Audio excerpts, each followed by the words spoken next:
Hey everyone, and welcome. Today we're going to jump right into something super important for anyone building with AI, how to design tools that your agents will actually use correctly, reliably.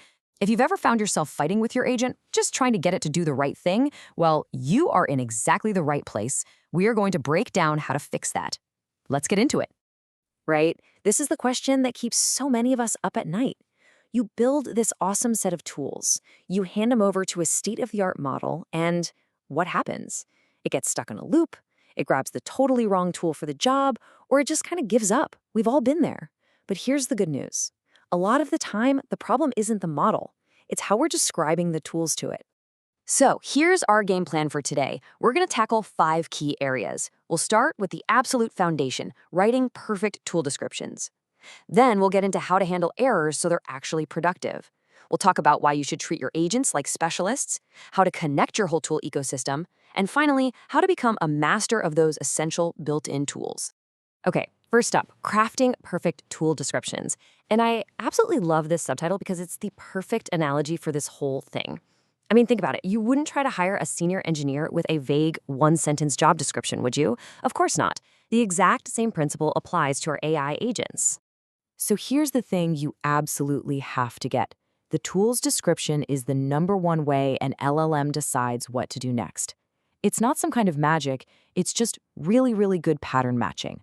So if your descriptions are fuzzy or generic or they overlap with each other, you're basically setting the model up to fail. Clarity is everything.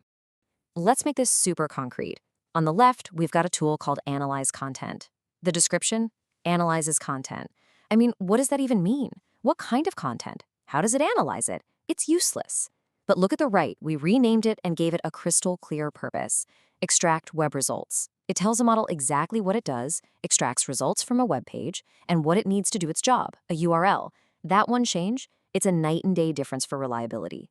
So how do you write these perfect job descriptions? Well, it really just comes down to these 3 steps. First, make its purpose unique.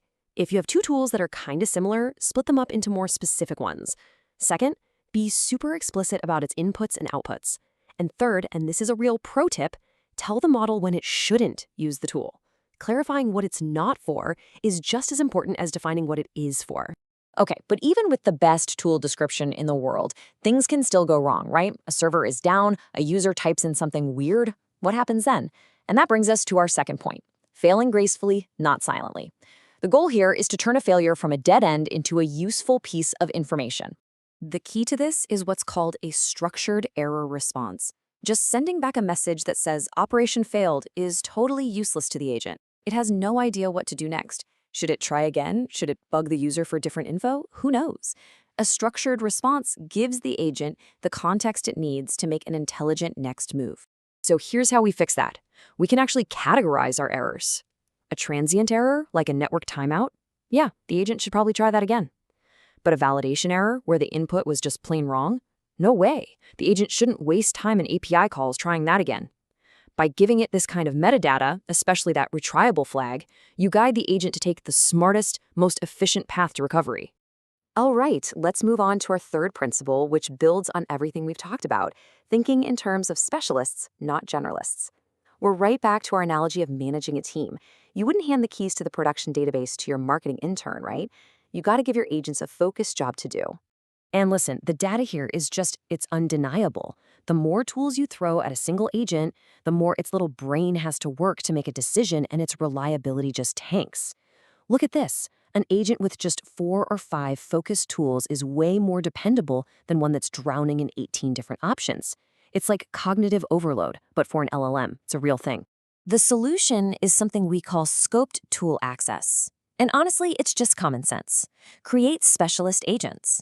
Have a researcher agent that can search the web and a separate writer agent that can synthesize that research. The key is you give each one only the tools it needs for its specific role. This stops them from getting confused and misusing tools that are outside their lane. And what's really cool is we can actually enforce this kind of behavior using the tool choice configuration. For a workflow you want to be predictable, you can force the agent to call a specific tool first, like extract metadata.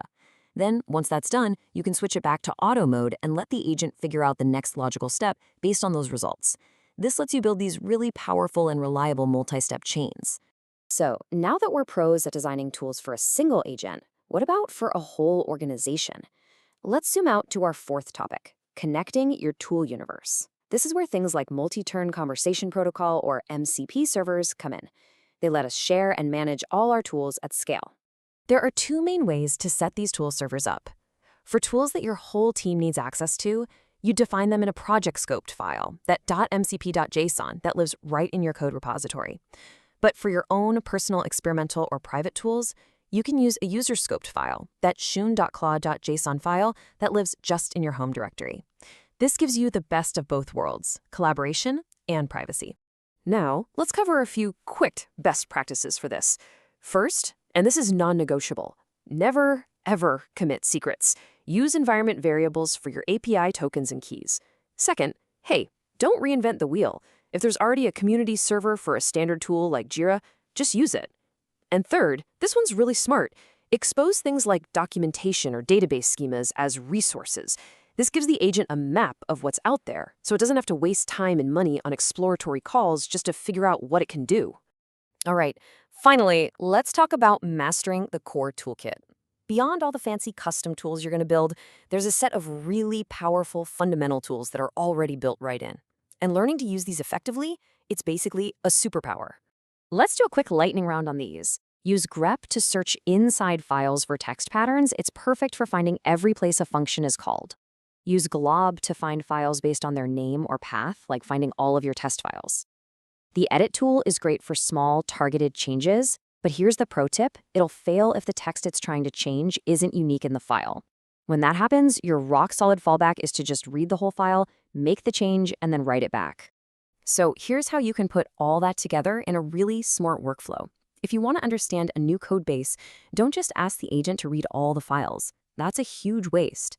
Instead, start with grep to find the main functions or entry points. Then, use read to selectively follow the logic and trace the code paths. Building up that understanding step by step is so much more effective. As we wrap up, it really all just boils down to this one core idea. It's not about overwhelming your agent with a million different options. It's about empowering it with a small set of well-defined, purposeful, and reliable tools. So let's bring our big analogy all the way home. Your AI agents are your specialist employees. And to get the best out of them, you need to give them clear job descriptions. Those are your tool descriptions. You need clear status reports. That's your structured error handling. And you need to give them only the tools they actually need for their job. And that's scoped access. And that leaves us with one last question for you.